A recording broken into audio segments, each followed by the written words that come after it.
music career forever, but he decides that he's done with the kind of chaotic life he was living, and he starts presenting a very different version of himself to the public.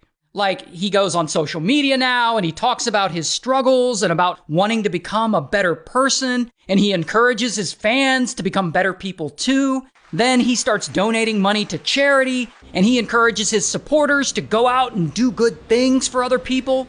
And so it seems like for the first time in years, it genuinely looks like X is trying to leave the old version of himself behind and that things are looking up for him.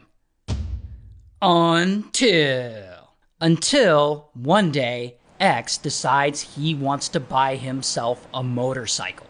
So he goes to the bank and he withdraws $50,000 in cash and he puts it in a Louis Vuitton bag. Then he drives to a motorcycle dealership. Now, what he doesn't know is that two men at the dealership notice that he's got this nice Louis Vuitton bag and they can see some of the cash peeking out of it. So while they're there, they buy some black neoprene face masks and they go wait outside in their SUV.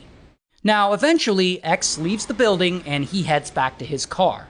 But before he can pull out of the parking lot, skirt, an SUV suddenly pulls in front of him, and boom, two men jump out, and they've got guns. And they reach through his window, and they try and grab the bag of cash. But X, he refuses to let it go.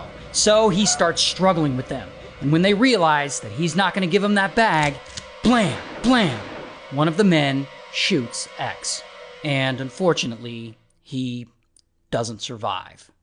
Then the guys grab the bag and they flee the scene. Later, the police arrive and they begin investigating, and they go through the dealership's security camera footage and they're able to identify one of the two guys who came into the place around the same time as X.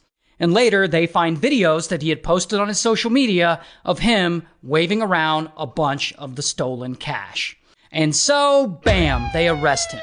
Here's his mugshot.